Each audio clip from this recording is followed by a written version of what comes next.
everyone. Welcome to the Remote Workforce Summit. Today's event was organized by the hardworking folks at Redmond Magazine and Virtualization and Cloud Review, who have brought together some of the best independent experts on today's topic. And many thanks to our sponsors, Call Tower, Okta, Smart Deploy, and Red Hat for making this event possible. And thanks to you for joining us. I'm John K. Waters, Editor-in-Chief of Application Development Trends, and I'll be your moderator for the first of 3 information-packed sessions. But before we get started, I need to go over a few housekeeping details. Each of today's sessions is being recorded for later access. Keep an eye out for an email with a link to that recording. It'll be coming your way within the next few days. Each of today's sessions will be followed by a 5 to 10 minute Q&A. You can type your questions into the Q&A box at any time. Please feel free to add your questions as they occur to you. Throughout the summit, we'll do our best to get to all of them. Our sponsors have provided some extra resources that can be found on the right-hand side of your screen. Please take a moment to check those out. And last but not least, at the end of the 3rd session, one lucky attendee will be receiving a Surface Pro 8, the latest edition of Microsoft's ultralight tablet featuring a laptop-class Intel processor, all-day battery, and HD cameras. But you must be present to win, so stick with us. Now let's get started with our first session, Understanding the Remote Workforce. For this session, we've called on technologist, content creator, and senior resultant, Howard M. Cohen. In his 35-plus years in the IT industry, Mr. Cohen has held senior executive positions in many of the top channel partner organizations, and he currently writes for and about the IT channel. He is a sought-after speaker, an insightful observer of the technology landscape, and he's one of our favorite presenters. You're in for a great session. Take it away, Howard. Thank you, John. You know, it's so interesting to me how a guy who so lacks in enthusiasm is hosting a program like this. It's like, my God. Thank you for this. Thank you for that enthusiastic welcome. I appreciate it. Hello, everybody, and welcome to Understanding the New Remote Workforce. I have to tell you that I was very excited when I was asked to give this presentation because it represents an unusual opportunity to focus on that segment of computing that we so rarely seem to focus on, the people who are actually using the computers. And this is a great opportunity to do that.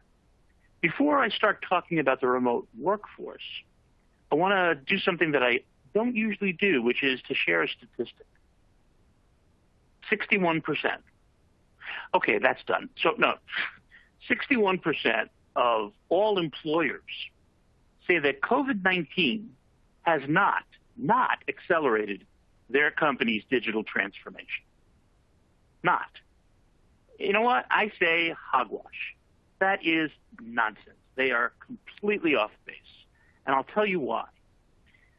To me, and to many of the sources that I turn to, digital transformation is not about installing new technology or updating or upgrading technology. It's about more than that.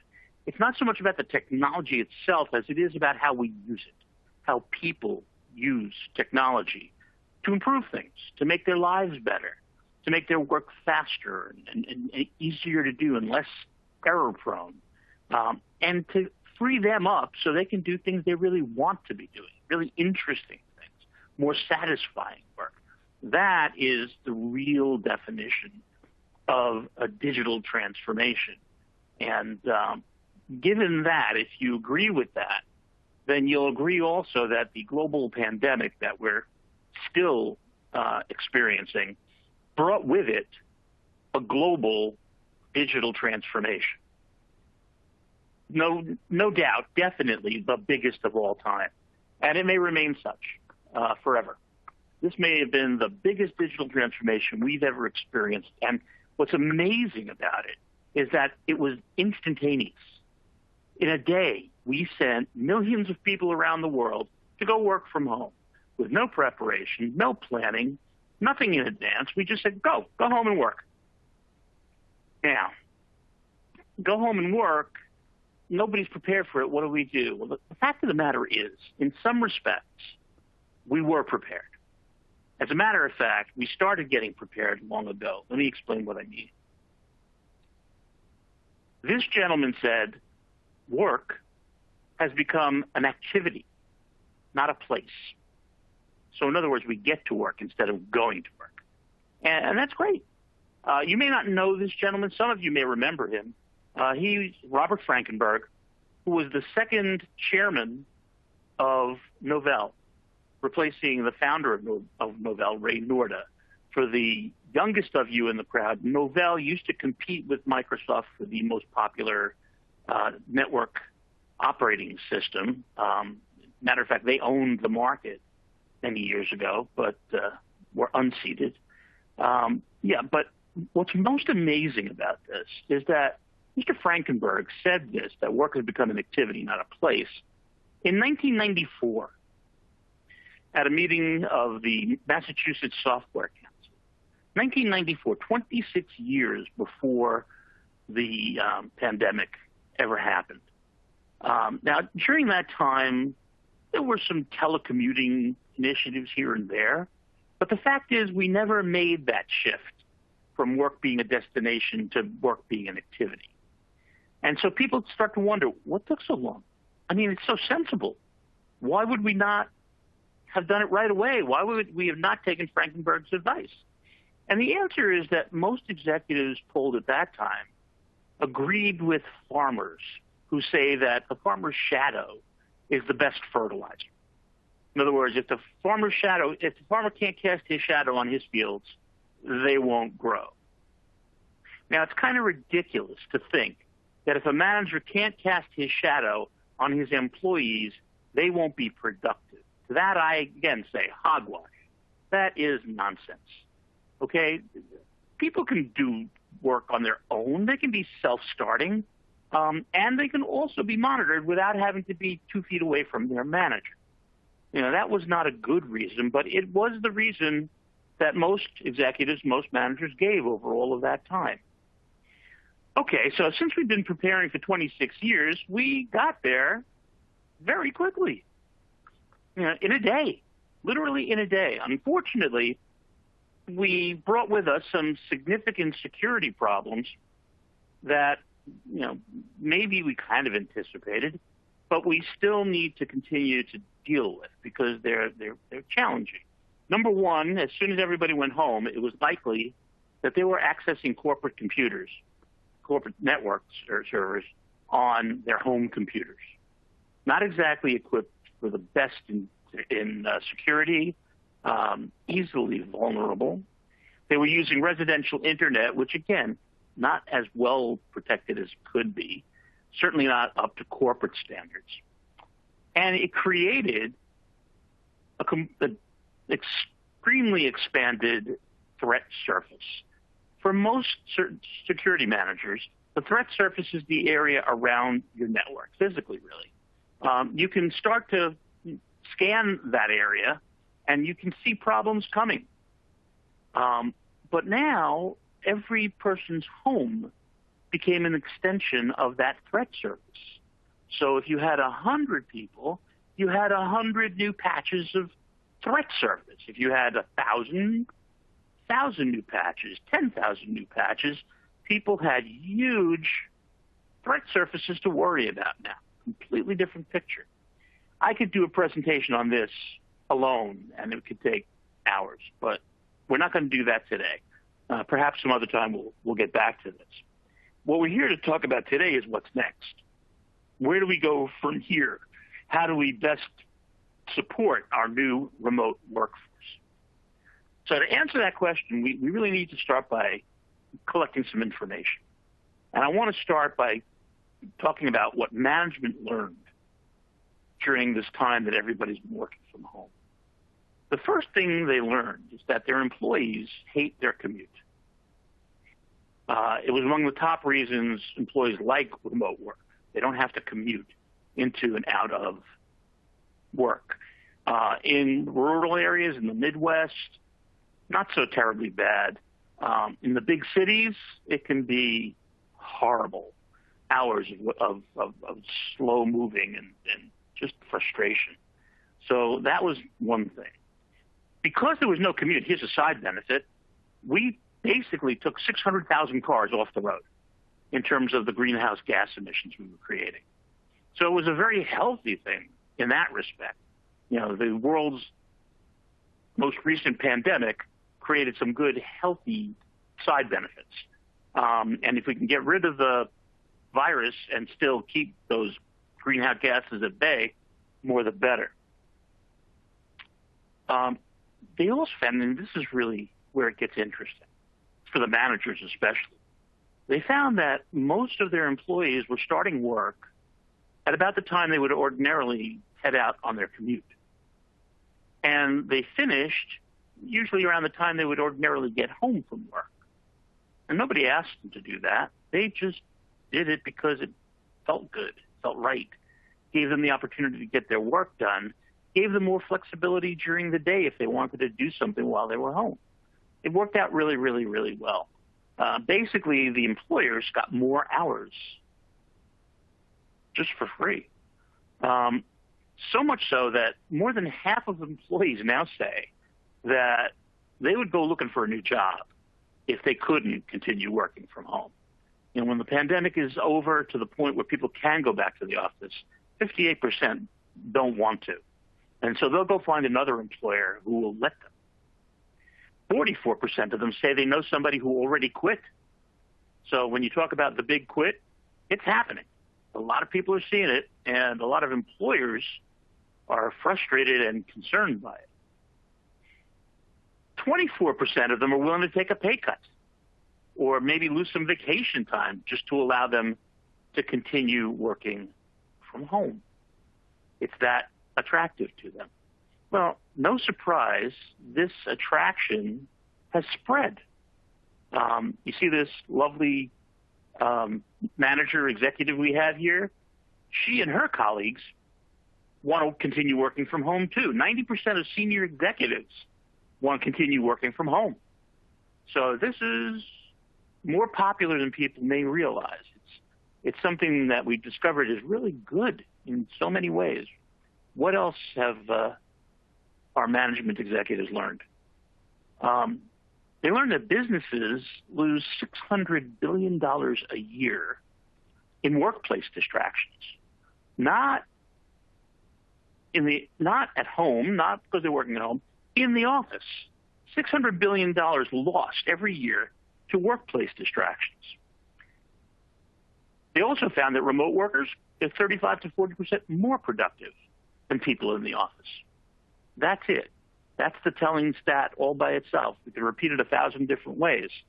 When we surveyed employers, 94% of them said that productivity has either been the same or gone up. Now, productivity staying the same is good news, right? They felt that if I send my people home, they'll be less productive. They were wrong. They acknowledged they were wrong. The productivity stayed the same to 67% of them. 27% of them said, no, it got higher, got better. 51% of workers report that they feel more productive working from home. They say, 95% of them say their productivity has been higher or the same since working remotely. 60% reported being more productive than they ever expected to be through the pandemic.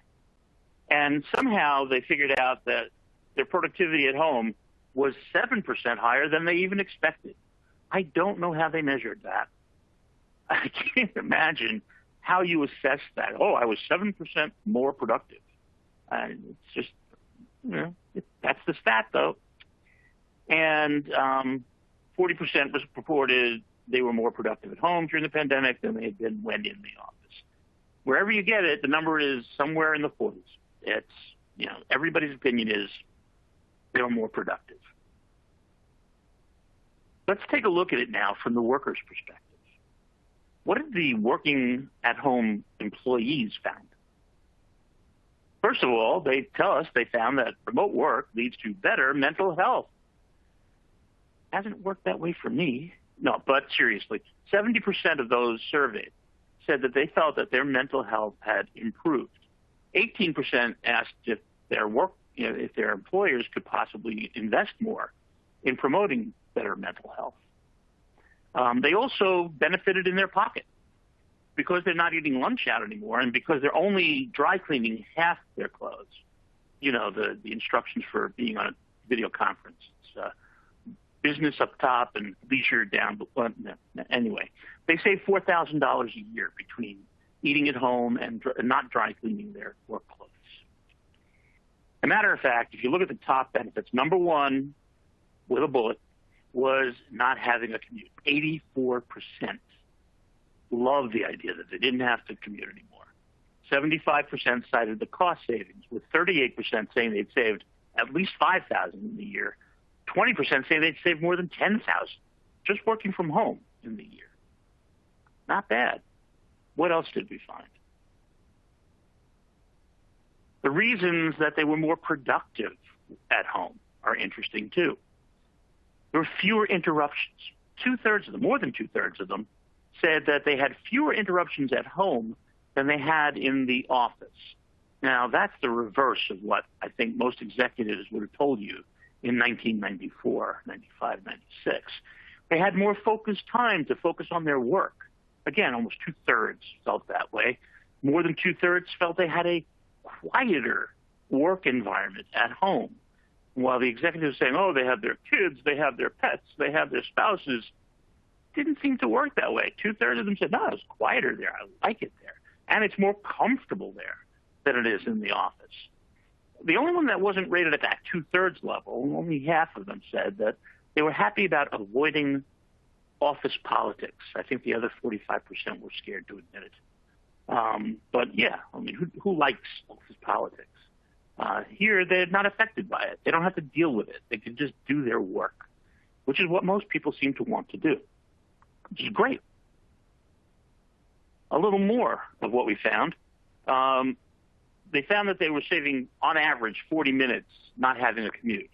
Now, again, you have to take the Midwest and the suburbs and small towns and whatnot, and then figure in the big cities and whatnot, and it averages out to 40%.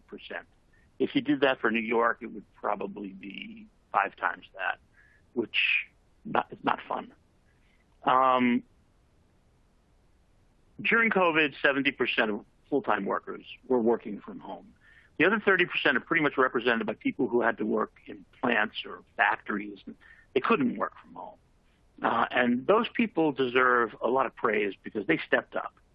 They took a lot of chances, and they really helped us continue to do what we do in this country.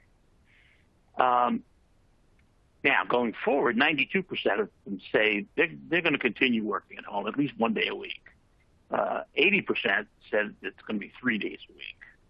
So everybody expects to be working from home at least sometimes. Unfortunately, 20 to 25% of the companies are helping out with the cost of furniture. So if you're going to get a real comfortable chair, you're going to pay for it out of pocket. 81% of them are optimistic that their employers will agree with them and let them work from home at least sometimes. 59% said that they would be more likely to choose an employer who offered remote work. So for those of you who are having a hard time recruiting good people, more than half of them want to be able to work at home at least half the time, at least part of the time. So reconsider your position on that if you're firmly against it. You may be doing yourself a disservice.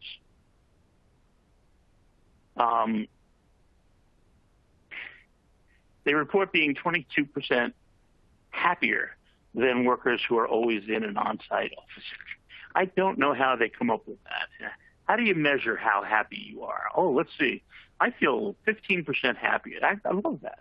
That's a great stat. But here's one that's, again, very telling. Of workers who worked more than 40 hours, more than a full-time week, 43% more of them were working from home than in the office. The likelihood of people working additional hours is much greater at home than working in the office. And this is like that commute thing. Adding more hours in the beginning and end of the day People felt free to work when they felt they needed to work. And in many cases, it turned into more than 40 hours a week worth of work. There's a give and take between having some more freedom and flexibility in your life and giving back some extra productivity and work. That's terrific. Okay, so now let's find out what these remote workers want.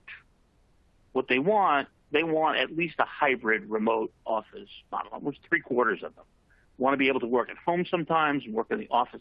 Basically, they want to work where it makes the most sense for them to be on any given day.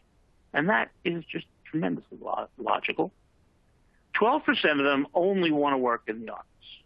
They don't want to work from home at all. Now, how many do you think want to work from home full-time? 50%, 60%, 13%. About the same stat. As many want to work at home full-time as want to work in the office full-time. Basically, everybody wants that hybrid model. They want to be amongst their coworkers sometimes, and they want to have some, quiet time to actually get work done at other times. And again, it seems to make a lot of sense. Their bosses seem to agree. 3/4 of them feel that remote work has been a success for their company. So those people back in the 90s were kind of wrong. Today's executives disagree. They feel, this is working. And they're real happy about that. On the other hand, those of you who are in commercial real estate, take note that executives expect to need like a third less office space in the next 3 years than they ever have before. So there are some offsetting cost benefits to employers as well. Okay, so we've looked at the past, and we have found that it worked out really well. That everybody that went home to work, most of them really got a lot out of it. Their employers got a lot out of it. There was more productivity than less. That's terrific. Now, let's look forward. Right? We don't know when the pandemic's going to end. It's promised to end a couple of times now, and then things happen. We won't talk about those things. But 44% of companies going forward won't allow remote work at all. They don't want anybody working remotely. They may have a hard time recruiting personnel going forward, given that 58% want remote work, at least part-time. But 44%, no remote work. However, 85% of managers see remote work as the new normal. This is how it's going to be from now on, 85%. So if the leaders are saying it's going to be, it's going to be. And it is. It looks like it's going to be the new normal. Everybody seems to have gotten a lot out of it. This is an interesting stat. 16% of companies aren't coming back to the office at all. That's it. They're done. They're working from home from now on. Now, you remember that Twitter, within days of us all going home back in March of 2020, Twitter announced that they're never coming back to their office. Everybody's working from home from now on. And a few dozen companies immediately thereafter announced the same thing. And I'm sure there have been more. I'm sure that 16% is only the tip of this iceberg. I think we're going to see a lot more companies get on this bandwagon and have their people working from home and not from an office. And I don't necessarily know that I think that's good or bad. There are some aspects of socialization that are nice, and we're going to have to find another way to get those. 40% of companies say they will have hybrid workers, people working from home sometimes, people working in the office sometimes. They'll go back and forth. Bottom line, remote work is here to stay. No doubt about it. Okay, so if remote work is here to stay, then management really has to start thinking about what they need to do, what they need to pay attention to make remote work successful. Okay, let's go through some of those. First one is no direct face-to-face management. This is that farmer's shadow thing. Okay, so you don't have the opportunity to be in the same place at the same time with your people. And that, you're afraid, is going to hold you back. my recommendation is to rethink that for a moment. Because most of those people are concerned about what time did they get to work? Did they get to work on time? And why did he leave early? What was going on there? It's seldom that a manager really stands over a worker and watches them work to make sure they're being productive. Just not like that. So my recommendation is manage the outcomes, not the clock. The outcomes are what you're paying for. You noticed at the beginning of this presentation, I took the title Senior Resultant. That's because I believe it's all about results. Everything is all about results. You can tell me how hard you tried. I don't care. I'm concerned about results, outcomes. So manage the outcomes, not the clock. And to do so, what you want to do is to track progress and timely completion with workflow automation. Use workflow automation so you can always see how people are progressing through their work and always see when they've completed and that it was completed on time, within budget, and at a level of excellence in excess of your expectations. You can do that on a workflow automation system. And there are some really great ones out there, and more of them emerging all the time. Here's the second challenge. Social isolation. Yeah, people are working from home. It's their home, so they should be comfortable there. But they're accustomed to working around a lot of people. They're accustomed to the hubbub. They're accustomed to people pushing and shoving and meeting around the water cooler and all that stuff. They don't want to be alone all the time. Nobody wants to be alone all the time. What they need is a sense that they belong somewhere. Now, that sense of belonging is smack dab in the middle of Abraham Maslow's hierarchy of needs, which is a very popular triangle that Maslow produced that says at the base, at the bottom, are the foundational needs, air, water, food, shelter, sleep. And at the top is that magical self-actualization where we're doing all the things we ever dreamt of doing and life is really good. But smack dab in the middle is love and belonging, a sense of connection to other people. It is a need. It is not something that's nice to have. People need to have a sense of belonging, a sense of connection with other people. I mentioned water cooler. I think the water cooler is a great model for what we need to do.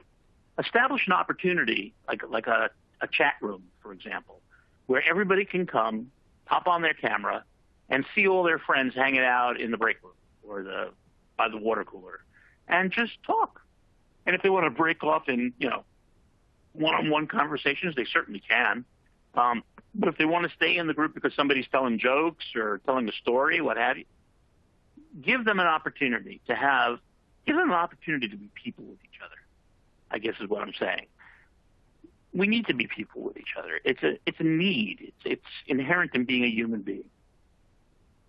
The Society for Human Resources Management has a list that they've shared with us that starts with being available. Because people can't just hover by your office or just sneak up on you, they need to know that they can reach you if they have a question or they need some guidance. Because if they can't reach you, that may just stop them in their tracks. They may not be able to go any further. And that's as frustrating for them as it ends up being for you, maybe more so. So be available for them. Set your expectations with them so they know what you expect them to produce. You expect them to produce X per day or X per week or X within the next month or however you like to manage it clearly in a detailed fashion so everybody knows for sure what's expected of them. Be organized. It's important to be organized, more organized when you're working with people through mediated communication. Like, for example, when you have a meeting, have an agenda and follow that agenda, but be flexible. Allow people to interject and add things into it, but start with a structure. And I mentioned meetings, yes, have an agenda, but also think about shortening your meetings, right? Meetings where minutes are kept and hours are lost can be very frustrating when you're sitting alone in front of a computer with the possibility of doing email or other stuff that you want to get done. You may lose people who've developed the ability to keep staring into the camera while they're working on the left-hand side there. adjust them. Let's make meetings shorter. Stick to the agenda, get through the agenda, achieve the results you want to achieve with the meeting, and move on. They agree with what we said before about tracking your work progress. What you don't want to do is catch them failing. That's the worst thing. Better that you catch them early when they're falling behind and help them to catch up so they do get in on time. They do get their work finished on time, that is. It's always nice to catch your people doing something wonderful. So let's try and make it more of that. We're going to emphasize communication here. It's something you're going to have to actively do. You can't just happen into somebody and, casually talk about something. You're going to have to reach out to people. And you need to encourage some people to do that outreach. For some people, it's just not that easy. Understand that. Be sensitive to that. And help them. Remember that this communication is a two-way street. So it's crucial to listen. Listen, listen, and listen are the three best things I can tell you to do. Remember to listen, especially when you're on a mediated connection across video conferencing or telephone or what have you, because it discourages people when they know you're not listening. Help those people who are having a hard time build their connections. Introduce them to the people you think they need to know or should know. Make more introductions. Connect more people together. And be available to help them as necessary to continue developing those relationships and building that teamwork. Provide a way to collaborate. We'll talk about this a little bit more later, but there needs to be a platform that they can use to collaborate with each other. It needs to have cool features like simultaneous editing so that they can work together more efficiently than ever before. We'll touch more on that a little bit later. For those of you who micromanage, forget about it. You're not going to be able to micromanage in this environment. It's just not possible remotely. Anybody who can do it shouldn't be doing it. And if you can do it, don't tell anybody how you do it. But consider stopping. Let your people do their thing. Monitor their progress, monitor their completions, but don't be, all over them, because not for nothing, you're going to be wasting a ton of time communicating with them across a connection, as opposed to hovering over them and tapping them on the shoulder. Let's try to cure micromanaging if we possibly can. Always celebrate success. On a shop floor or in a sales pit, there's always a bell to ring when somebody does something great. There's always a leaderboard that somebody's name goes up on, something like that. Those things can be duplicated in your team communications platform. There's no reason why they can't. Find ways to make celebration an important part of daily life in your distributed workforce. Harvard Business Review, HBR, also has a list that helps us. The first thing on their list is to manage the whole person. Now, this is advice that most managers receive at least once during their career, probably more than that. Manage the whole person. The person you're managing is not just a worker. They're not just here. They're not just on planet Earth to do what you need them to do. They have a life. They have relatives. They have friends. They have problems. They have challenges. If you try to manage them coldly by task, you're never going to develop the kind of relationship that optimizes the way in which people work and creates a great working experience for them. So you need to constantly look for opportunities to offer encouragement.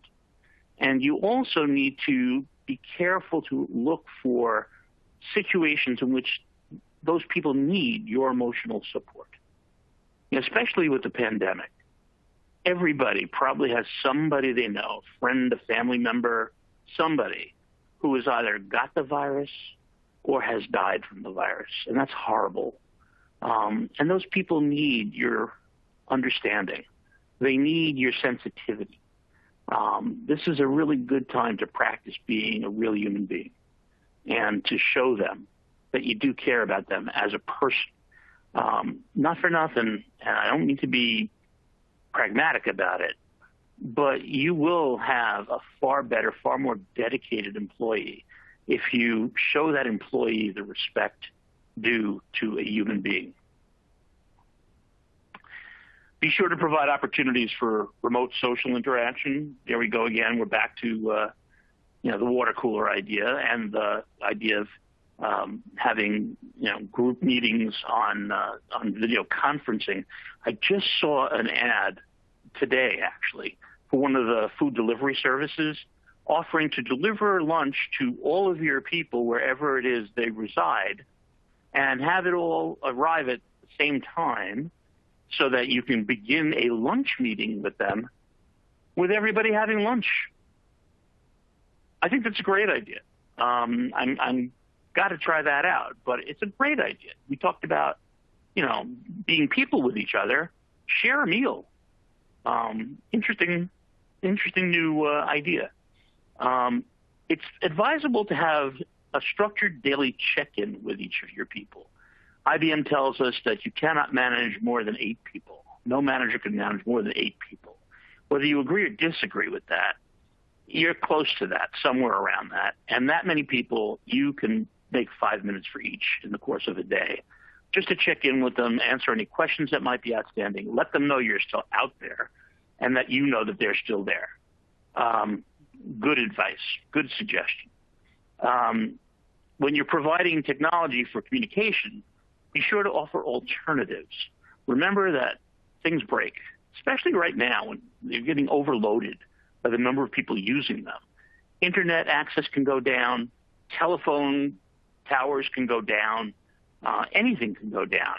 There's got to be at least one alternative that your people can turn to so that they don't get cut off completely until that service is restored. Make at least one of those choices mobile. Some of your people may want to work out in the backyard. If they're more productive there, hey, why not let them? Establish a set of rules of engagement for everybody so that nobody feels they're being treated unfairly, that everybody is being treated pretty much the same way during this difficult period of distribution. Setting expectations as to how people will conduct themselves and how people will do things is always a good way to establish that ground level of coordination. And it's a very good thing to do even if you're not spread out at everybody's homes. Be sure, and this goes back to being available, be sure that all your employees, especially the ones who report directly to you, know what is the best time to reach you and the best way to reach you. Some of you like texting. Others like Facebook Messenger. Others are strictly email. Got to be email. And some of you are still phone people. Let your employees know that so they know which way you're monitoring, which channel you'll be responding on, and they can have a better chance of reaching you when they want to. There are going to be times during the day when you don't want to be disturbed or have any communication with them because you want to focus on getting something done. That's fair. Each of us deserves that time. So set that time. Make sure people know that it's a predictable time so that they don't have to find out because they don't get an answer from you. You, as a leader, as a manager, have to maintain an example of being really positive, really enthusiastic, and really confident that things are going to be okay. You're their leader, and people will follow your cue. If you're crabby, they'll be crabby. If you're frustrated, they'll get frustrated.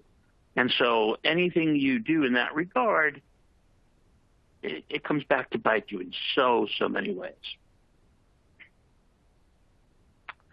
Oh, yeah. While we're at it, since this is being presented by 2 technology publications, we should, and sponsored by 4 technology companies, we should spend at least a few minutes on technology. So here's my checklist. Cloud-based everything. This is a good time to democratize your network so that everybody has the same level of access no matter where they are. If you've been migrating to the cloud, try to accelerate the migration so that you're all into the cloud as soon as possible. Provide an online productivity suite, as we talked about a little bit earlier, that provides simultaneous editing, all the applications in one platform. The more that platform offers, the better, the more robust it is, the more secure it is too, was also important. Another application that's kind of a must at this point is Unified Communications as a Service, UCaaS. Without it, your people are going to be cut off from each other. Telephone lines are getting overloaded all the time, but even more important than that, UCaaS gives you a universal inbox. All the messaging goes to one place. They don't have to keep checking different channels. And all of the outbound messaging, texting, calling, video, application sharing, you name it, it's all in one platform.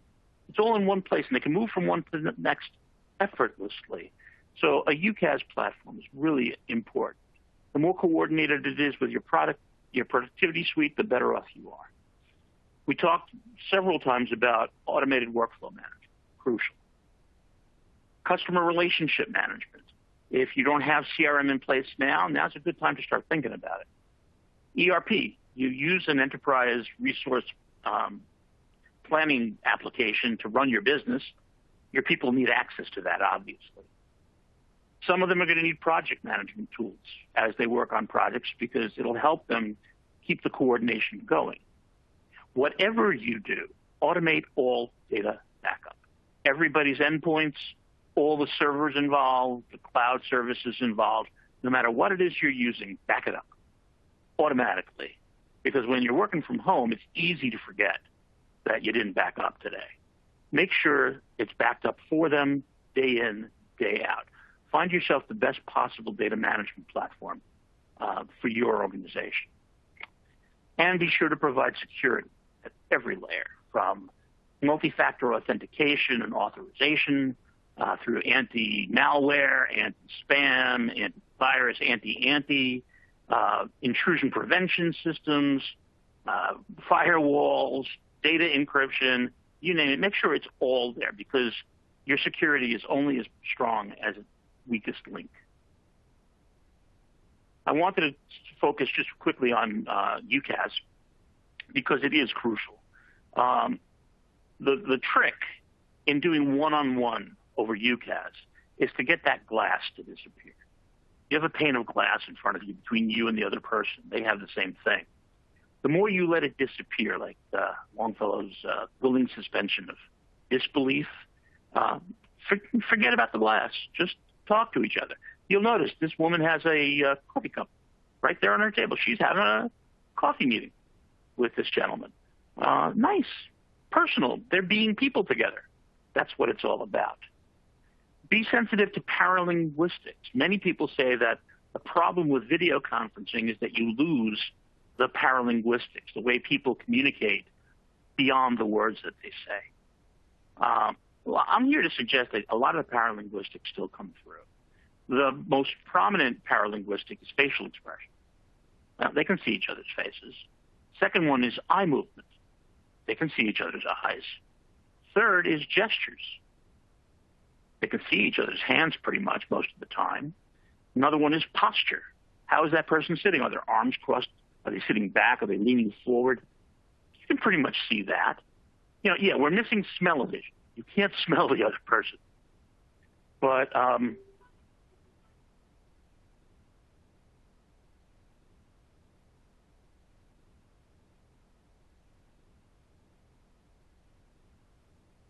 please stand by as we reconnect our presenter.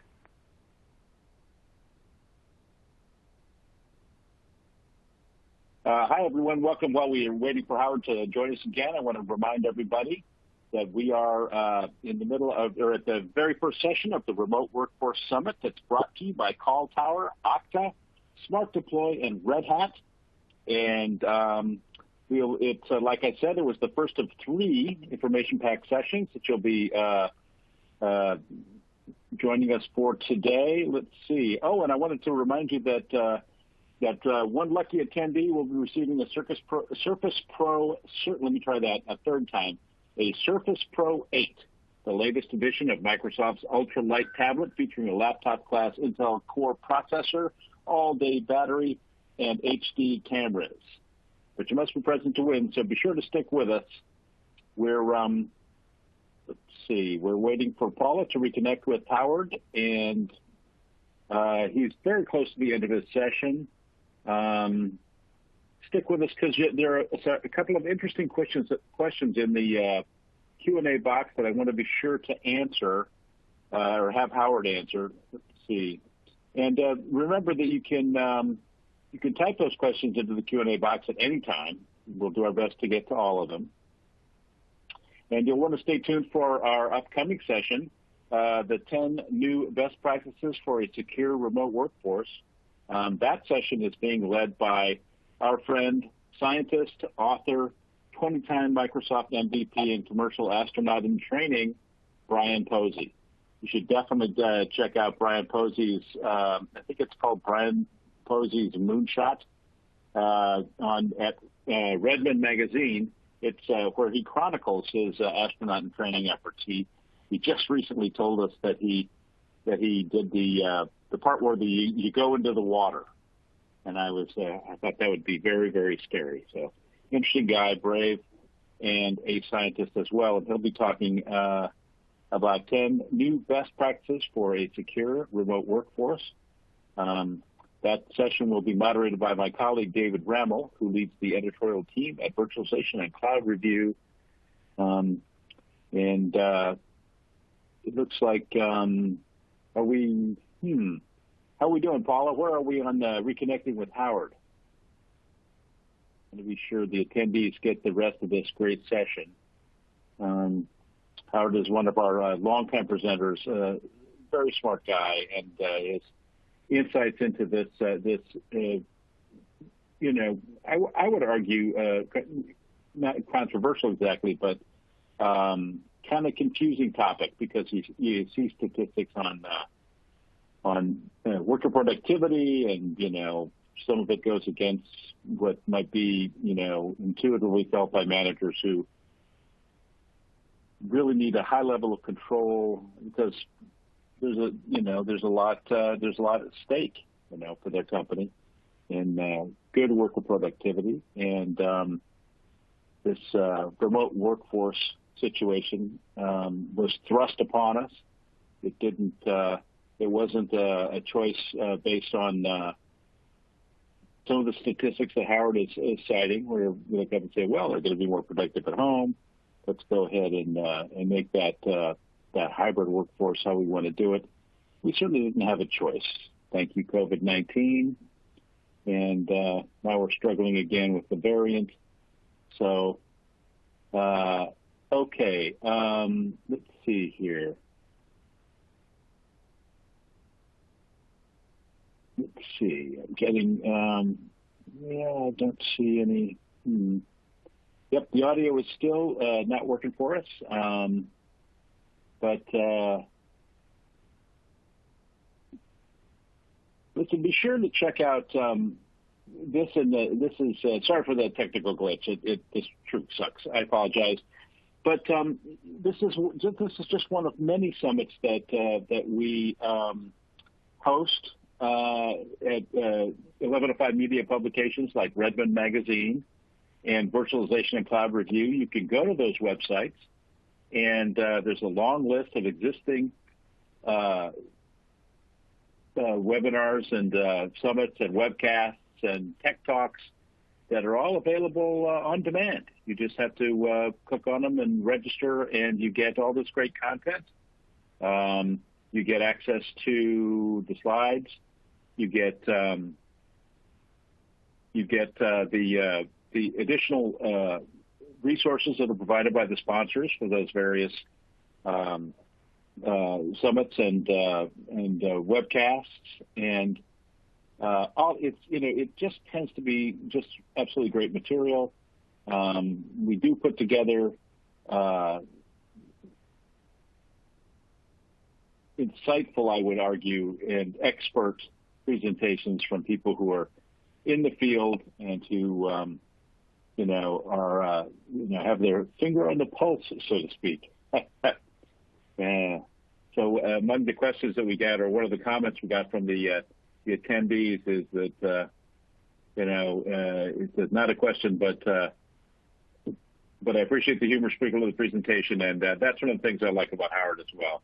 Is he's a funny guy, and he's got a definite point of view, but he also has a high level of expertise, and that's what we really try to bring to these events. We try to make sure that we get independent experts, people who have their own consulting practices, or their advisors sort of outside of the companies that sponsor the events. We don't want to have any biased information. We want to get their take, but we also love to engage with a conversation. One of our attendees has observed that there seems to be a huge assumption underlying this discussion that people are comfortable at home, working or not. Are we transferring our biased experience to others en masse? And that's one I definitely want. Howard is back with us. Thank the Lord. Oh boy, sorry about that. I don't know. Howard. Looks like I wasn't gone too long. Where did I leave off? I think you're on slide 32 or 3. Let me look at the. So you were still in the office, okay? Yeah. You were going down your list, as I recall. Yeah. Okay, a roomy work surface, not too comfortable chair, good lighting, watch out for eye strain, a fully configured computer that can connect to your network and is secured adequately for your network, a headset to block out all sound, preferably one with good noise reduction, internet access, either Wi-Fi or cable, and a printer. Those are all good, but the most important piece of equipment in the room is that one on the far left of the screen, a door. Be sure you have a door to close out the outside world. I will tell you, in my own case, when I moved from an open space into a room with a door, my life changed. So be sure you do that. This is the last thought I really wanted to show you is this group. These people all work for Zoom. And what do you notice about the photo? They're all smiling. They're all smiling because they're in a water cooler meeting. And they're having a really, really good time at that water cooler meeting. So it's important. It's let people be people with each other. And that really is the kind of final point I wanted to make. As we go to questions, if we have any time left with them, sorry about that. Okta has a wonderful document called How to Prepare Your Workforce for Success. In charts and graphs like these, the other sponsors of today's show are all represented. You'll notice that some of the longtime favorites like Palo Alto, Citrix, and Cisco are way up top. They've been around forever, and they're still some of the fastest growing apps. It's very exciting. So the URL is right here. You can get this deck after the show if you miss it right here. But with that, I'm sorry, John. Do we have any questions? No worries, Howard. As a matter of fact, we do. And during your brief absence, I was commenting that one of them that I thought I would like to have you answer is this. Seems to be a huge assumption underlying this discussion that people are comfortable at home, working or not. Or are we transferring our biased experience to others en masse? Well, I'll tell you what. I don't know. To prepare for this presentation, I looked at more than several, maybe dozens of surveys. And the stats that you saw there were drawn from some very reliable sources. I'm sorry, you may have missed it, but I did indicate them up at the top of the screen with their logos. Some of those stats came from other sources that I just thought were good and supportive. I may personally be transferring my biased experience. I've loved working at home for the last 13 years. But the information you saw on these slides comes from those statistics from those surveys. What else you got, John? Okay, so let me look here. We've got quite a few here. They're kind of coming in fast and furious now all of a sudden. That's great. Let's see. let's do this one here. Do you recommend a particular UCAS platform, productivity suite? No, I don't. No, That was easy. no, I don't. Yeah, I can't. Being a journalist and being an analyst, it would be improper for me to recommend any one particular productivity suite over the other. And the fact of the matter is that they're all in very close competition these days. So just think about the what you want from yours. What features do you really, really want? Try them out. Most of them will give you a free 30-day period. See how they work. If they work in a way that's comfortable for you and yours, that's great. That's the most important thing. If not, pick something else. Here's one. This attendee, what's your opinion? If we track work-from-home employees by progress and output, should the hourly worker go away? Should all work-from-home workers be salaried workers? No, an hour is as much a unit of time as a day is. I'm sorry. If you have an hourly worker and you agree that they're going to provide X service and it's going to take X hours, well, the typical rule that I've seen obeyed by most managers is either fulfill the obligation or communicate the exception. If it's not going to get done within these allotted hours, tell me, and let's figure out what we want to do. Let's make a decision about extending the hours or you just getting it done if you want to get paid. That's not friendly, but it kind of boils down to that sometimes. And a day, I mean, for most people, a day is an 8-hour day. For professionals, it's a 10-hour day. For technology people, it's a 20 to 24-hour day. It varies, but you can definitely allot a certain amount of work into that time given. Awesome. Well, Howard, thank you so much. Looks like that's all the time we have for this session. We're going to take a short break here. Thank you, Howard, for a great session. Thank you, John. Thank you, everybody. We're going to take a short break now, but we'll be back at the top of the hour for our second session, the 10 best practices for a secure remote workforce, led by scientist, author, and 20-time Microsoft MVP and commercial astronaut in training, Brian Posey, and moderated by my colleague, David Rammel, who leads the editorial juggernaut that is Virtualization and Cloud Review. Many thanks to Howard M. Cohen for this. Many thanks to Howard M. Cohen for this great session, and to our sponsors, Call Tower, Okta, Smart Deploy, and Red Hat for making it possible. Now would be a great time to check out those extra resources on your console provided by our sponsors. And remember, during today's third session, we will be giving away a Surface Pro 8. But you must be present to win, so stay tuned. Back in a few. Okay, welcome back, everyone. Thank you for being here. Thank you to our speakers, my fellow moderators, and of course, Call Tower, Okta, Smart Deploy, and Red Hat for underwriting this summit and allowing us to bring you this great content. I'm David Rammel, editor of Virtualization and Cloud Review, here to moderate the second session of our summit called the 10 New Best Practices for a Secure Remote Workforce. Our speaker for this session is Brian Posey, a 20-time Microsoft MVP and technology writer. Throughout his career, Brian has written or contributed to dozens of IT books, created numerous full-length video training courses, and published thousands of blog posts on a huge variety of IT and space-related topics. Many of those blog posts can be found in his Posey's Tips and Tricks column or in his new Posey's Moonshot column at redmondmag.com. Brian, it's great to have you here. Please take it away. Hey, thank you so much. It sounds like it's been a great summit so far. I caught the last few minutes of the previous session. It sounds like it was some really interesting stuff. But yeah, as David said, I'm Brian Posey, a 20-time Microsoft MVP and commercial astronaut candidate. And I just got home from doing my first underwater spacewalk.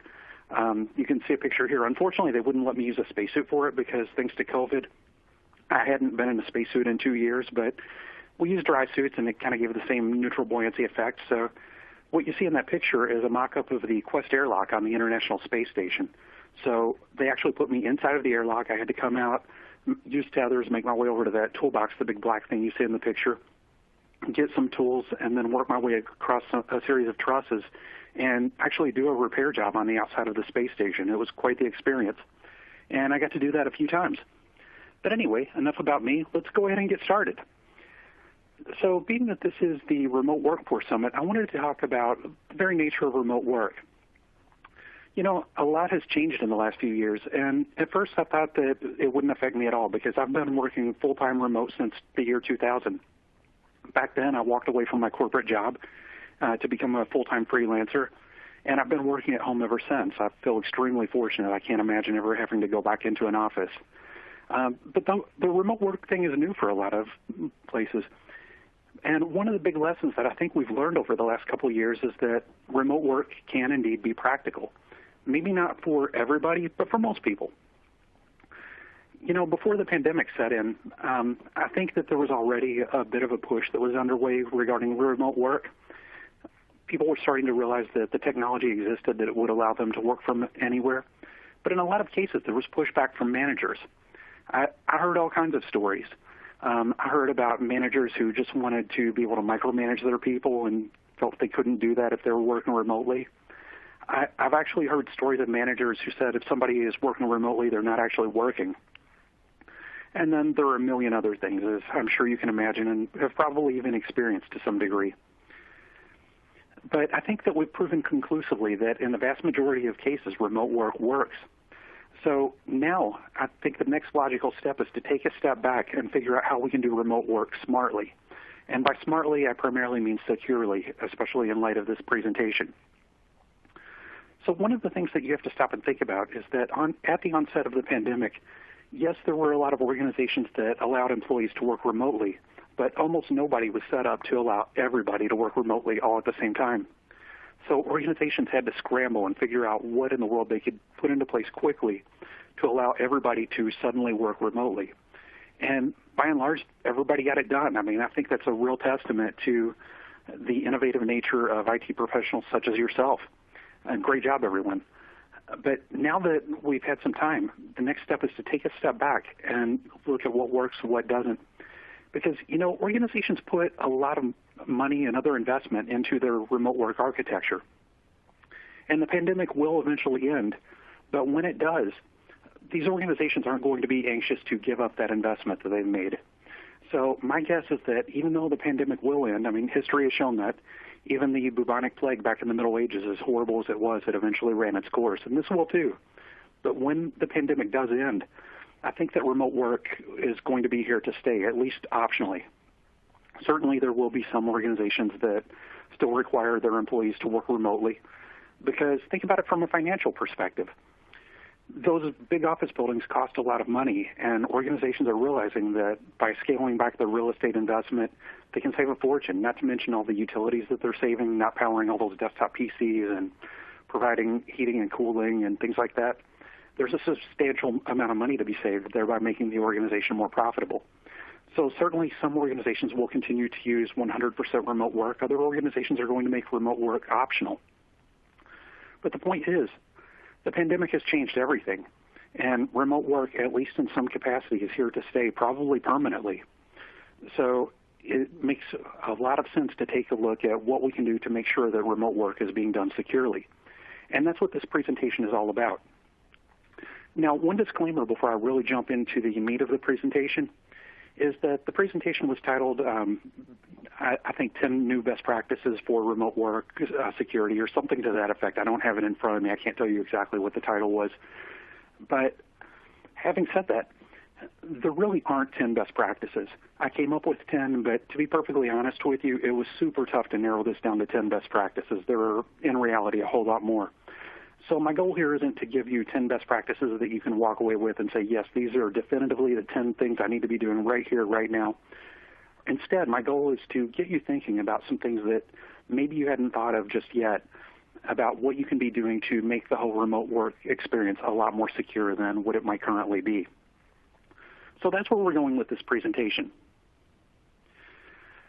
So step number one of the top 10 best practices is to take a multi-layered approach to addressing vulnerabilities. Now, what do I mean by that? Well, in any organization, big or small, there are any number of different IT components that are in use. And any one of those components or any combination of those components could potentially pose a security vulnerability. So my recommendation is to take a multi-level approach to looking for those vulnerabilities.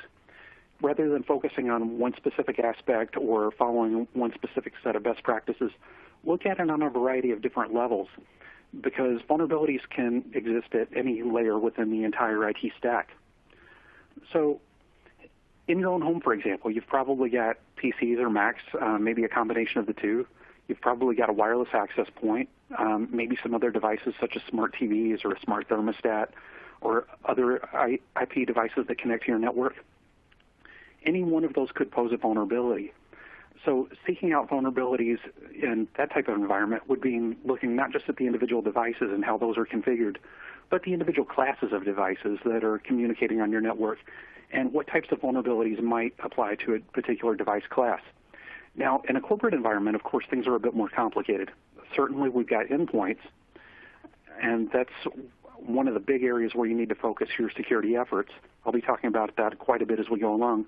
But there are many other resources that need to be examined too. For example, SaaS applications. The SaaS vendors invest enormous resources into making sure that their applications are secure. But that doesn't mean that SaaS applications are 100% secure. Oftentimes, security comes down to the way that those applications are configured. So SaaS applications are indeed something that you need to look at. Also, your VPN. That's another thing I'm going to be talking about later on as we move along, but a VPN can potentially become a point at which security is compromised. Another thing is Active Directory, another potential point of vulnerability. Your legacy applications, on-premises servers, and the list goes on and on. And one thing to keep in mind is that for any one of these components that I've talked about, there are multiple levels at which a vulnerability might exist. Take Active Directory, for example. Yes, we've got the Active Directory structure, but if you look just beneath that structure, you've got individual domain controllers, you've got DNS servers. So you've got all of these individual components that are making up that part of the infrastructure, and any one of those components could potentially contain vulnerabilities. So that's what I mean when I say that you need to take a multi-layered approach when looking for security vulnerabilities. And yes, I'm focusing this presentation largely on remote work, but this is one of those best practices that can apply to on-premises work equally well. So number 2, treat all endpoint devices as untrusted. And this is a big one. This is a really big one, actually. Quite a ways back, it's been, maybe 10 or 15 years if I had to guess, somebody asked me, what's the number one vulnerability that exists on the average corporate network? And without even really having to stop and think about it, I immediately said desktop PCs. And there were numerous reasons for that. One of the big reasons is that most of the organizations that I had worked with up to that point in time were investing tremendous resources into hardening their servers, but were largely neglecting desktop PCs. Oftentimes, user tampering was rampant. That was especially true back in the 90s when we had operating systems like Windows 98 and users could get in and do anything that they want. But even when we moved past that, user tampering was often a factor. I couldn't even begin to tell you how many organizations I've seen over the years that, for better or worse, end up giving their users full local admin permissions on their PCs. And then users can go in and do anything that they want. I've seen users install video games that had malware in them, or go in and remove operating system files to reclaim a little bit of hard disk space, or you name it. I could probably do a whole presentation just on stupid user stories. But even if you take all of that out of the picture, there are still other things that can come into play with regard to endpoints. Maintenance issues is a huge one. In a carefully controlled corporate environment where all of the desktops are domain joined and things like that, we've typically got WSUS or some other application that is responsible for pushing patches to all of the endpoint devices and checking to make sure that the devices comply with all of the current security best practices. And that's great. That needs to be in place. But having said that, what you can run into sometimes is a PC, for whatever reason, might glitch out and miss an update, or might experience a configuration drift due to something that IT has done that has an unintended effect. So even in those environments where security is carefully controlled and configurations are carefully controlled, vulnerabilities can creep in. So I recommend treating all of those PCs as untrusted. Now, what about remote work? Well, when it comes to remote work, we don't have the benefit of all of those devices being domain joined. Users are working from home very often from personal devices, and by their very nature, those devices need to be untrusted. So what do we do about that? Well, this is something I'm going to get into a little bit more later on with some of the other points. But as a best practice, I recommend applying security to endpoint devices wherever you can. Now, if a device is owned by an employee, there's going to be a limit to the amount of security that you're going to be able to apply to that device. I mean, it's their own device, so you can't make it so that they can't use that device for anything but work stuff.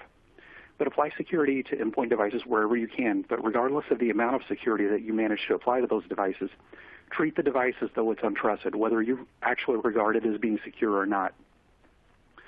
So that concept applies across the board, whether we're talking about tightly controlled domain-joined PCs, or if we're talking about an end user's iPad or their own personal PC or whatever. Because remember, personal devices exist in an unknown state. So number 3, begin working towards zero trust security. Now, I'm sure that most of the people who are listening to me right now are probably familiar at least some level with zero trust security. But for anybody who's not, it's basically the idea that nothing should be trusted automatically. Everything needs to be proven to be trustworthy rather than just assuming that it's trustworthy. Now, there are a few things to keep in mind with regard to zero trust security. And for anybody who may be wondering, yes, I'm a big believer in zero trust security. I think it absolutely has its place. But a couple of things to keep in mind. First of all, zero trust security is an architecture, not a product, or it might even be better described as a philosophy rather than a product. There's no product that you can go out and buy right now that will automatically make your organization zero trust, even though I've seen a couple of security products that market themselves that way. Also, zero trust is a journey, not a destination. No matter how much security you apply on your network, you'll probably never get to the point that everything is fully zero trust compliant, whatever that even means. More than likely, there are always going to be some assumed trust that exists, and in some cases, that's okay. So, what are some best practices regarding the implementation of zero trust? Well, one of the first things is zero trust implementation can be a really long process, and going back to what I said a second ago, it's one of those things that you may never fully even arrive at. Because just because your organization adheres to zero trust principles today doesn't necessarily mean that it will tomorrow. Remember, IT is highly dynamic. You're constantly acquiring new devices and new architectures and things like that, and that needs to be brought into your zero trust ecosystem. So it's one of those things that's always evolving. That being the case, implementing zero trust can take a while, and it's probably never fully going to be done. So I would recommend, if you're just getting started, begin your efforts by looking at whatever areas of zero trust security are going to have the best impact on your overall security. For example, you might start by taking a zero trust approach to endpoint devices. That would be a really good place to start. But it's not the only place to start. If you, on the other hand, consider your legacy applications to be a bigger threat to security, then maybe that's an area where you could start your zero trust efforts and then branch out from there once you've locked down those applications. Conversely, there is such a thing as taking zero trust security too far. Because remember, IT exists for one reason and one reason only. IT's job is to use technology to help solve business problems and to help the business achieve its business goals. And when you take security too far, you can actually stand in the way of achieving that goal. You can make the business less efficient. You can make it harder for users to do their jobs. So there has to be this balance between security and functionality. I know that's not necessarily a popular opinion in security circles, but it's reality. So you've got to avoid taking zero trust so far that the security becomes disruptive. And then sometimes security can even become meaningless. Several years back, I had a vendor, I won't name any names, but I had a vendor that was proudly showing me a new technology that was designed to adhere to the zero trust architecture. And what they were doing with it is making it so that a PC, I'm talking about just a regular desktop PC, didn't trust the keyboard or the mouse until that keyboard and mouse had given a certificate proving that it was what it claimed to be. If you really think about that from a security standpoint, what benefit does that prove, or what benefit does that provide, rather? there's really no benefit from the standpoint of a desktop PC to making the keyboard or the mouse untrusted. A keyboard is a keyboard. Now, I could see in a highly regulated corporate data center setting up servers in a way where they won't accept having a keyboard plugged in. Certainly there's a benefit to that. But even then, you have to question that if your physical security is so lax that somebody can walk in there with a keyboard, you've got bigger problems. But I just wanted to give you a few things to think about with regard to zero trust security. Best practice number 4, adopt conditional access policies. Now, conditional access policies exist within Microsoft Azure, and they're one of those things that I could probably do an entire presentation on. But I want to go ahead and give you just a taste of what conditional access policies are and what their benefit is, just for the benefit of anybody who might not be familiar with them. So conditional access policies make it so that there are a variety of things that Windows is able to look at when it's deciding whether or not to give a user access to a particular resource. Historically, access to resources has been based around the group structure and access control list. So typically what an organization will do is they'll create a group of users who need access to a particular resource, and then they'll create an access control list that provides access to the group members. Simple enough. That's the way it's been done for decades. But sometimes that might not necessarily be enough, especially when we start talking about remote work, because a user who's working from home on a personal device might have a different level of risk associated with their session than a user who is logged on premises from a carefully controlled domain-joined corporate desktop, and you know exactly how it's configured. You know that the user is who they claim to be because they're sitting right there in their seat. Things can vary depending on a user's location and any number of other factors, and that's where conditional access policies come into play. Rather than granting access based on a really rigid access control list, conditional access policies let you look at a number of different factors. And conditional access policies, they also play really well into the whole zero trust thing, because you aren't just blindly giving a user access to something based on a group membership. You're doing some extra checks to make sure that that user really should be accessing what it is that they're trying to access. Another benefit to using conditional access policies is that they can help in your defenses against malware. Because remember, malware generally runs under the same security context as the user who initiated it. So if a user clicks on a malicious link and activates some type of malware, that malware is going to have the same level of permissions as the user who launched it. And if you've got conditional access policies standing in the way of accessing a particular resource saying, hey, this just doesn't look right, well, then those conditional access policies might, in some circumstances, be able to block a malware infection that otherwise would have happened without those policies being in place. Now, conditional access policies, as I mentioned, are a part of Azure AD, but they require an Azure AD Premium P1 subscription, so it's not something that you're going to get with the base package.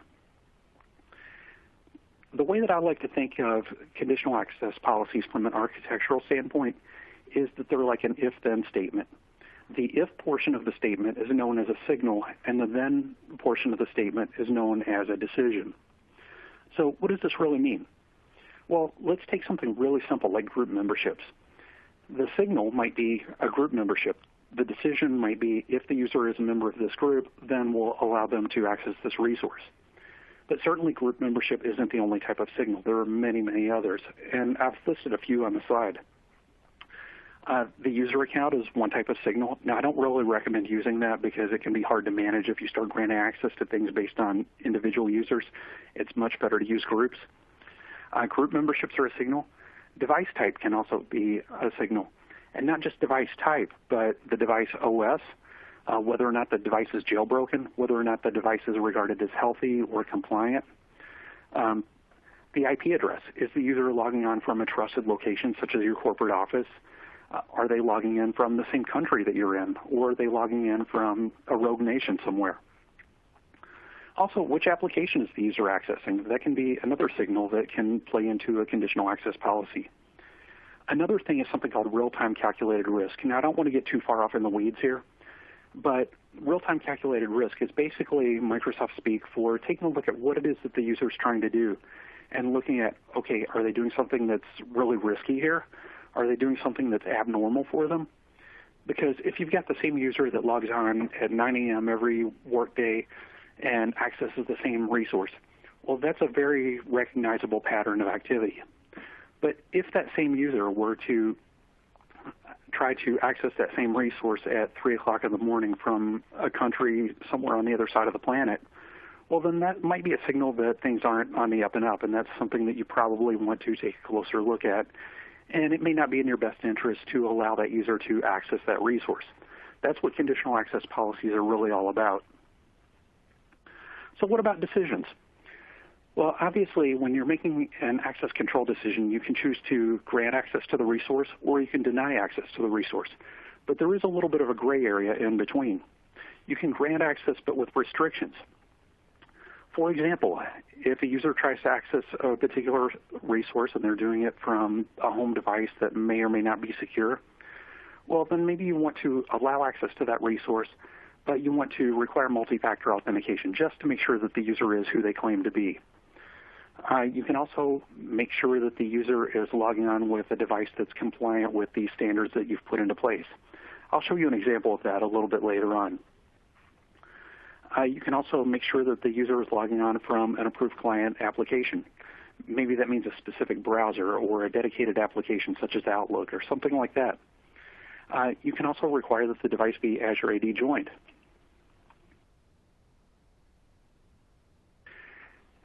Now, as I said, I don't want to get too far off into the weeds with regard to conditional access policies because there are several other things that I still need to talk about.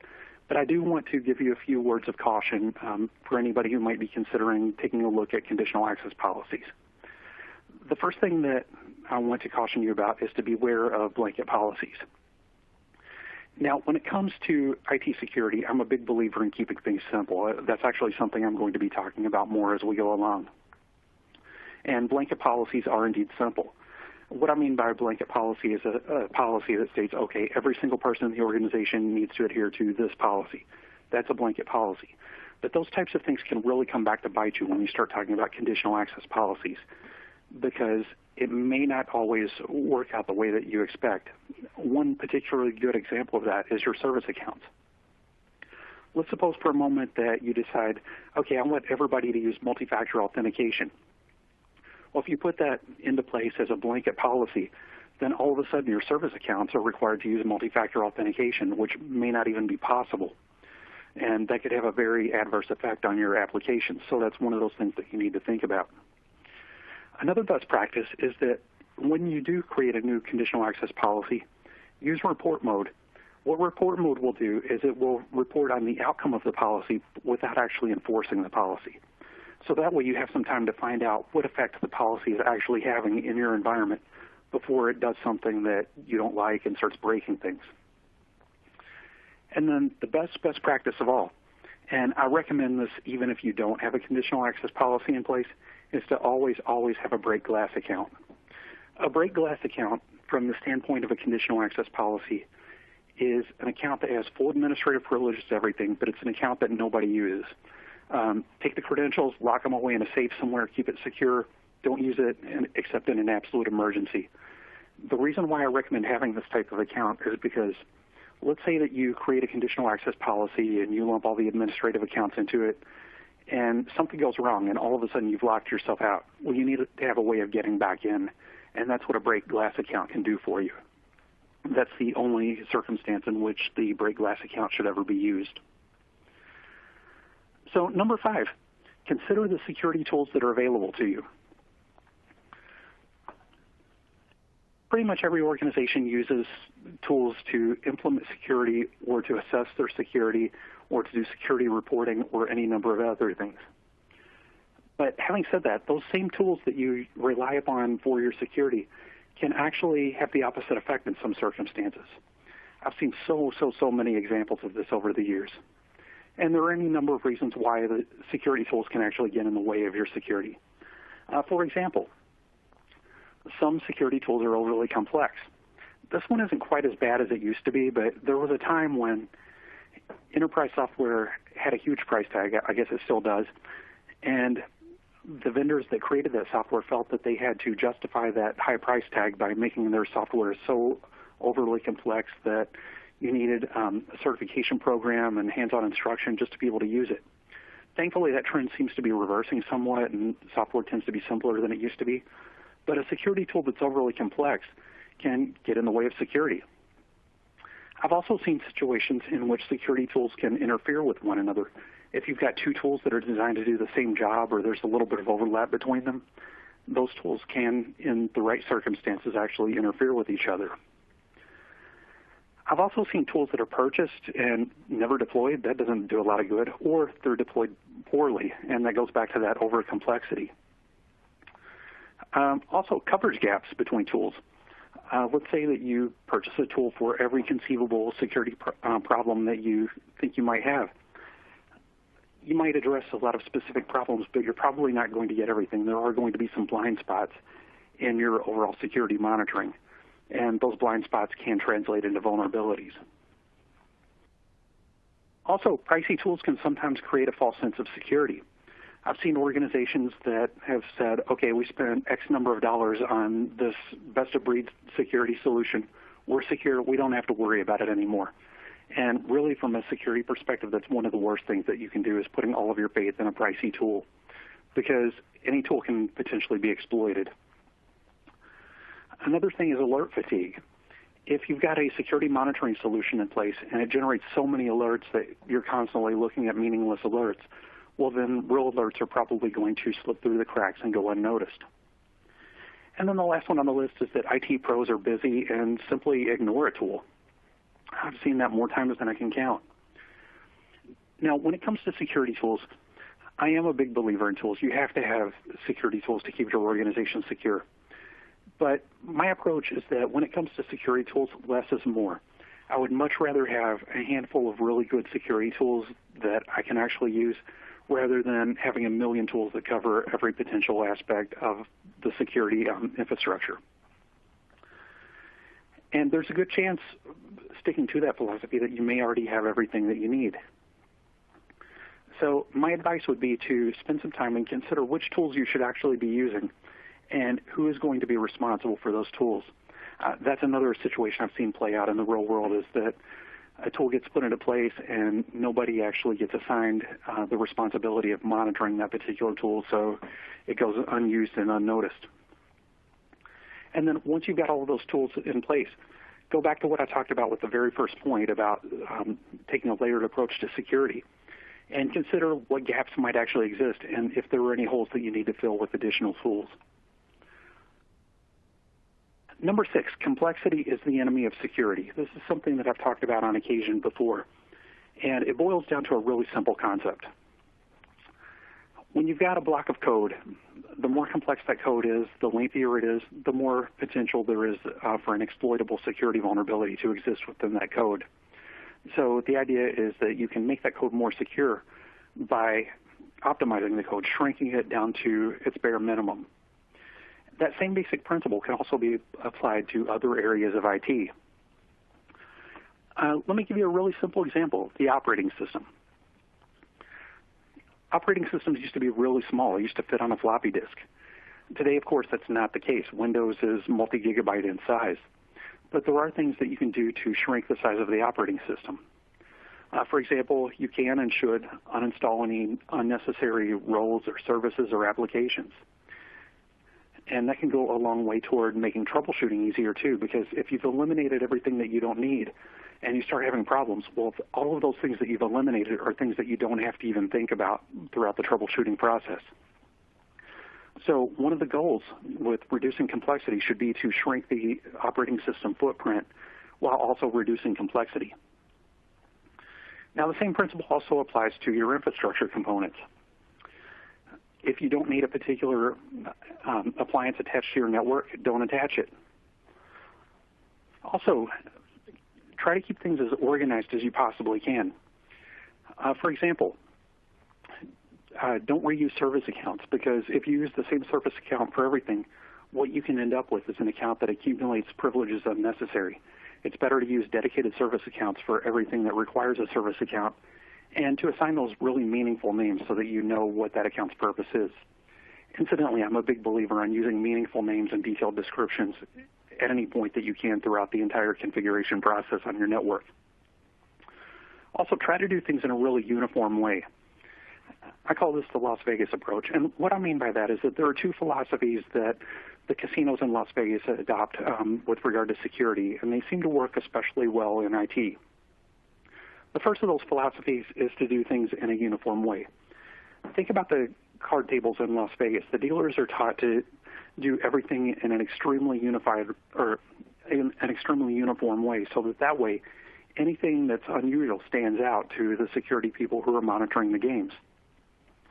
You know, we've all heard stories about somebody moving their thumb the wrong way in a card game and having security on them instantly. That's because everything's done in a uniform way, so anything that's out of the ordinary stands out and is easy to recognize. That applies really well to IT, too. If you do everything in a very specific way, then if you have something abnormal happen, it's going to make that abnormality a lot easier to spot. Another thing is that in the Las Vegas casinos, they're taught to look for anything that, as they call it, just doesn't look right. And I think that also applies to IT. You know, something just doesn't look right, doesn't appear to be the way that it should. There's probably a good reason for that, and it's probably worth your time to look into that a little bit. So number 7, consider using split tunneling VPN. Now, this is a weird one from a security standpoint, but there is a method to the madness. Split tunneling VPN, for anybody who's not familiar with it, is the idea that when you've got remote workers connecting to your office through a VPN, not everything that the user is doing needs to rely on that VPN. For example, if the user is doing casual web surfing, well, those packets probably don't need to go through your VPN and then back out to the internet when the user is already connected to the internet. The same thing goes for access to Microsoft 365. That user who's working from home can access Microsoft 365 directly. They don't need to go through your VPN to do it. So this is where split tunneling comes into play. Split tunneling is based on the idea that any packets that need to go to your corporate data center should, and everything else can be routed outside of your VPN. It doesn't need to traverse your VPN. Now, split tunneling is often discussed in the context of performance because it allows you to decrease the number of packets that are flowing across your VPN, thereby helping to improve the overall performance for everybody else. It's also typically discussed in terms of cost because you can reduce VPN licensing costs in some cases by decreasing the amount of users that are simultaneously sending traffic across that VPN. It doesn't always work out that way, but I've seen it done. But what about security? Well, split tunneling can help with security in at least some regard, because if you're routing things that aren't related to your corporate network outside of the VPN, well, then that traffic has no way of touching resources inside of your network. So if a user happens to access something malicious that they shouldn't, and they're not connected to your corporate VPN at the moment because they're using split tunneling and it's routed them around the VPN, well, you've minimized the chances that whatever it is that that user has come into contact with can do harm on your network. So number 8, remember lessons learned from the past. This is a big one.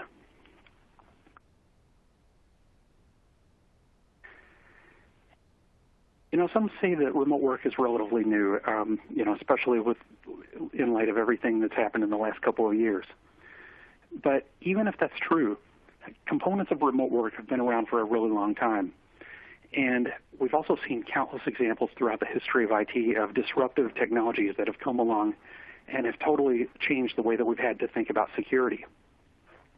And in many cases, it's possible to learn from those lessons of the past just by going back and looking at what technologies were disruptive to security and what types of solutions were ultimately adopted in order to deal with those new security challenges. Wi-Fi and BYOD are two of the big ones that I can think of.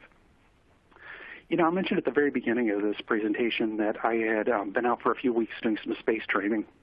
And one of the guys that's relatively new to the program, I won't name his name, but he's only about 20 years old, and I'm in my 40s. So we have a totally different perspective on technology.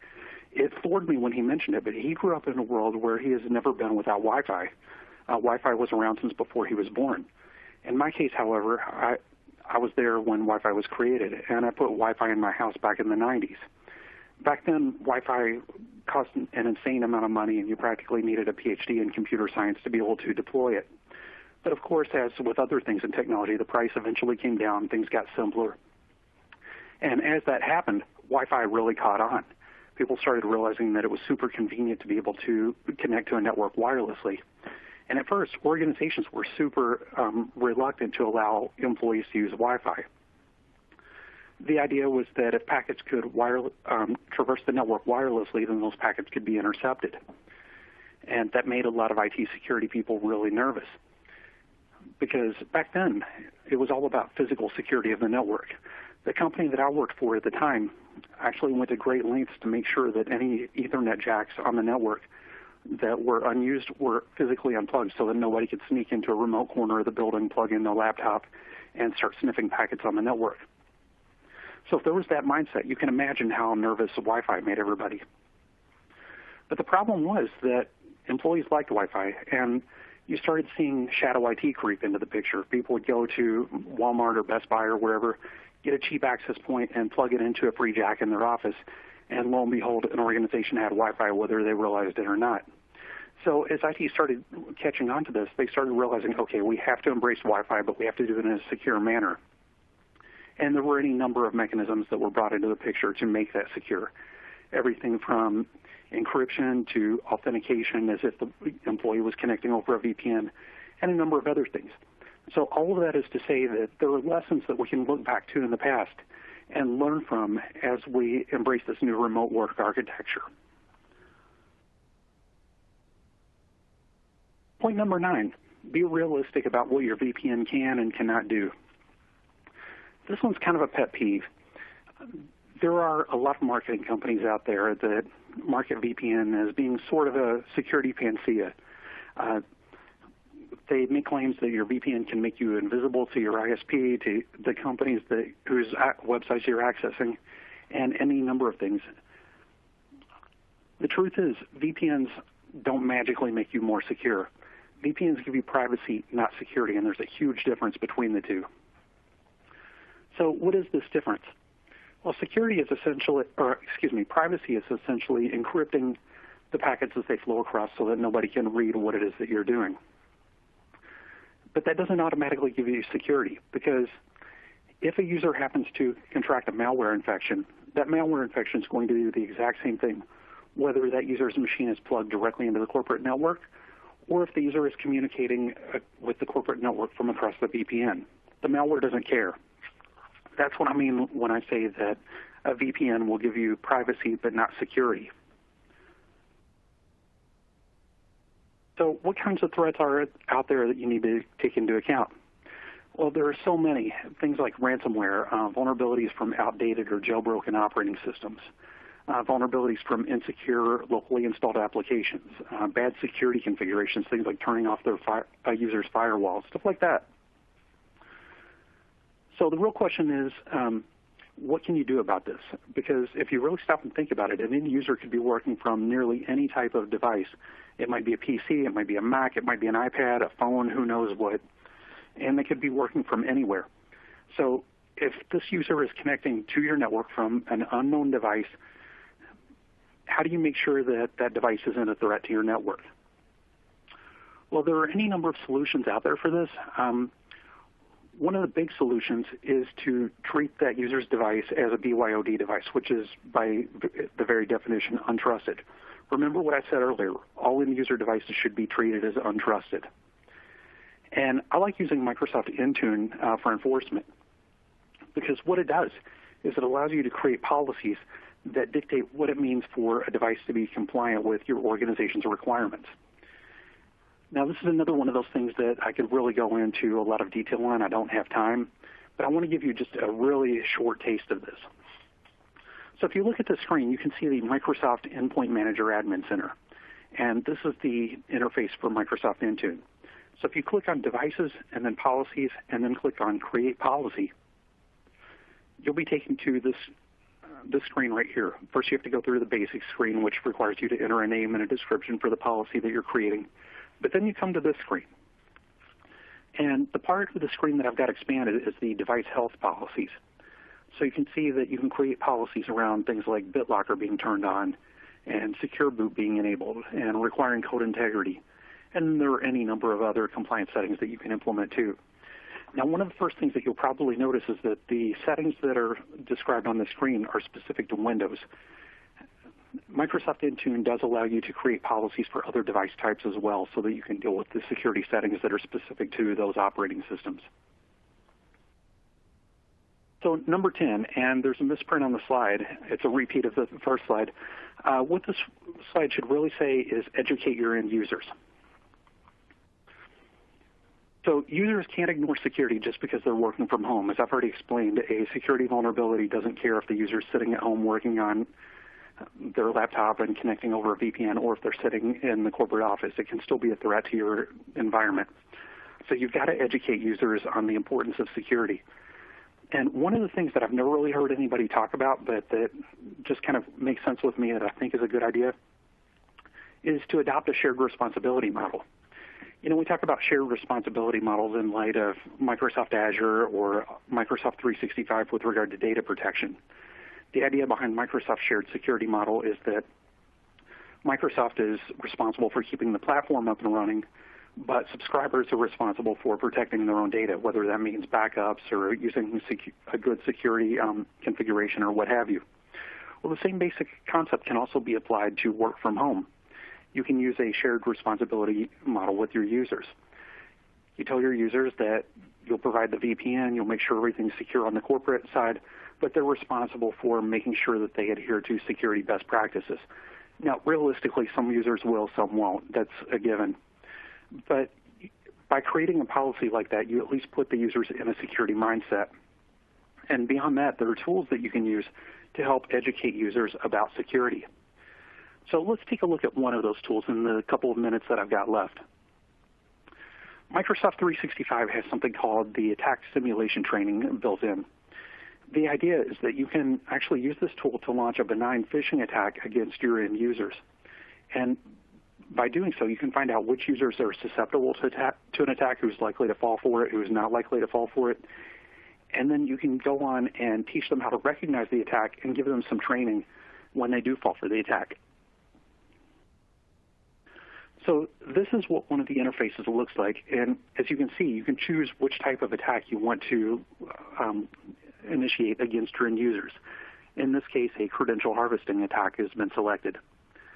And so then from there, you can choose what type of email message you want to send to the users. So these are all examples of real-world phishing messages. And you can pick and choose based on the type of message that you want to try to fool your users with. And then if a user falls for it, you can require training. Now, you can require training regardless of whether the user falls for it or not. But generally what you want to do is just require training if a user clicks on a payload or if the user is compromised as a result of the attack that you're launching. So what happens if the user does fall for the attack? Well, generally they'll see an email message that looks like this, saying, it's okay, you're human, let's learn from this. And then as the user goes through the email, Microsoft 365 goes in and shows them the things that are telltale signs that this message wasn't a legitimate message, it was a phishing message. In this case, it's showing that the greeting on the message was generic. And then there are a few other things that are outlined in this message as well. And then the user receives an email saying that, hey, because you fell for this, you're required to take a bit of short training. You can see that this training session only takes 3 minutes to complete. The user clicks go to training, and they're taken to an interface that looks kind of like this. It essentially walks the user through a few different scenarios, like, hey, you get an email that asks you to take a survey so you get a free this, that, or the other. What should you do? And then it gives the user a few multiple choice options. They pick the option that they think is the most appropriate. And then the tool comes back and tells them why or why not what they chose was a good option. So I've covered a ton of information in a short amount of time. I'd like to go ahead and open it up for questions and answers. Okay, great job. And we do have several audience questions. Let's get right to them. First one comes from Asim. He says, some organizations encourage laptop login, such as YubiKey, and I've seen countless hours wasted when one gets locked out. I think you addressed this lockout issue in your presentation, Brian. And he continues, how do you balance in going too far for zero trust? Yeah, that is exactly what I was talking about security going too far. I think at that point, you pretty much have to take a step back, quantify the number of hours lost, what those lost hours are actually costing the company, not just in terms of the employee's hourly salary, but also in terms of lost productivity, how it may be impacting the customer experience, and then just make a really compelling financial case of why using those keys isn't such a good idea. Okay, great. Here's a short question from Mark. Should we just give up and go thin client for everyone? That's certainly an option. I don't think thin client is an ideal solution for every organization because certainly there are budgetary considerations to take into account, but you also have to consider that if people are working from home, not everybody has the bandwidth available or the bandwidth that's required for thin client. But certainly in a lot of organizations, thin client is a good option. Microsoft just recently released Microsoft 365, Microsoft 365, that's not right, Windows 365, which allows you to run cloud PCs that run Windows and have those hosted. And that's fairly easy to set up if you go with the business option. The enterprise option takes a bit of infrastructure and is a lot harder to deploy, but that's certainly one way of getting around some of these issues. Okay. And before we get to the next question, I'd like to remind the audience that we can take questions up until about 5 minutes to the top of the hour in order to give you a short break before the next session. So please send them on in. And let's go to the Q&A box. Here's a new one that just popped in from Richie. Is it possible to have Office 365 rewrite the web links but not show it to the user so they can see the real link? Yeah, there actually is a URL rewriting feature that's built into Microsoft 365. Okay, easy one there. Here's an observation from Philip when you were talking about split tunneling. Philip says, I suggest that split tunneling is probably bad security advice. If you have an alternative path for something, you may both be introducing a backdoor/pivot opportunity for attackers. It also introduces a blind spot for networks that are not choked through the security-controlled VPN device. What do you have to say about that observation? Well, when you start talking about security, you have to remember that any security mechanism, no matter what it is, has pros and cons. Just to give an easy example, I talked about the uniform way that the blackjack tables in Las Vegas do things. Those same patterns that provide good security also make you absolutely predictable. So that's kind of a downside to it. So with any security mechanism, there are advantages and disadvantages, and you have to look at those carefully and just consider if the potential disadvantages outweigh the advantages and what's really right for your own organization. There's no magical answer that's going to be 100% relevant to everybody. Okay, next question is one of the longer questions I've ever seen. Oh, dear. And if you want to follow along, if you want to read along, it's from Alan in the Q&A box, and I will read the question. If I lock down all login devices to a specific biometric device, including laptops, servers, desktops, cloud, and website, is there a way to globally refresh all my keys when a biometric device is stolen or lost? If I lost access, but I reverted back to MFA or something like Azure, but I will need a way to revert back all accounts globally with the same security policy. Would it make sense in the zero trust methodology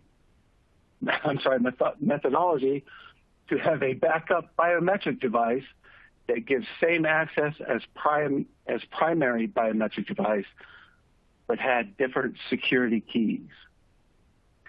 I would say absolutely it would make sense to do that. You never ever want to put yourself in a situation where you've got a single point of failure that can cause that type of massive disruption. So having a secondary biometric device that's fully provisioned and ready to go but kept somewhere secure where it won't be compromised but can be called upon when needed would be an exceptionally good idea if you're going to go that route. Okay. Here's a question from Mark. He put this in when you were talking about conditional access parameters. Mark asked, can you give some examples of these conditional access parameters? What are the conditions typically set other than time? Oh, there are so many of them that you could set. Geographic location is a really big one. If, for example, you've got a small organization and you know that everybody lives in the same country where you're hosting your data center, then you can say anybody trying to access from outside of the country should be denied. That's one example. Another thing that you can look at is behavior patterns. And that actually takes, I believe, an Azure AD Premium P2 license. You don't get that with the basic conditional access policies.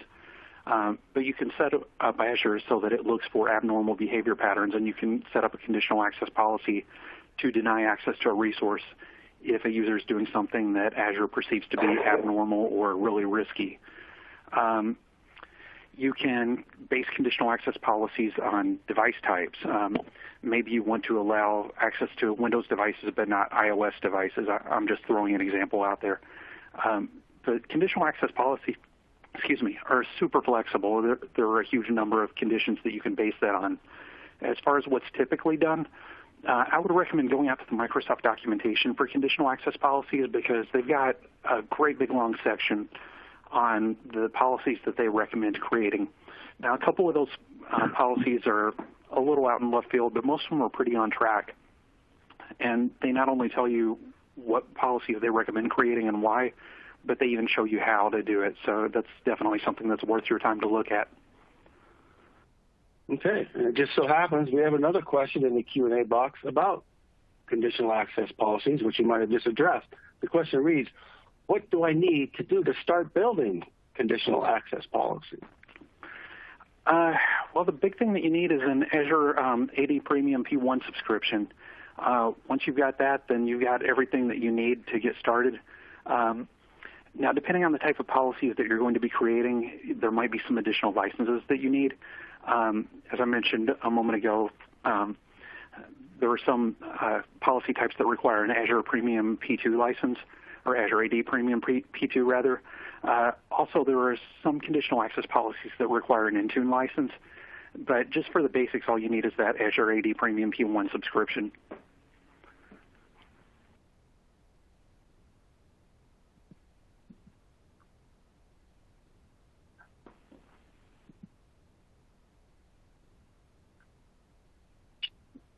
Hello?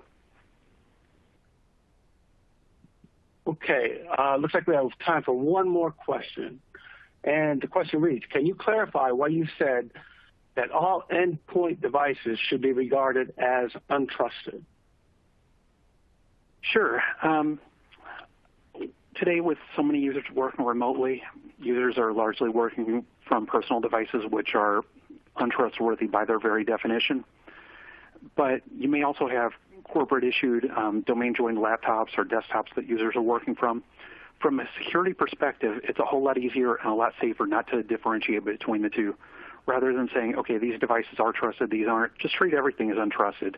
That way you've got one set of policies, you can help keep things simpler, and it's easier to manage that way. And it also tends to be more secure because if somebody does mess up and they do something on a device that's regarded as trustworthy that ends up undermining that device's security, if you're treating that device as untrustworthy, then that mess up isn't going to matter quite as much. Okay, well, it looks like that's all the questions we have time for. Thanks again, Brian, for a great presentation and answering those questions. Yeah,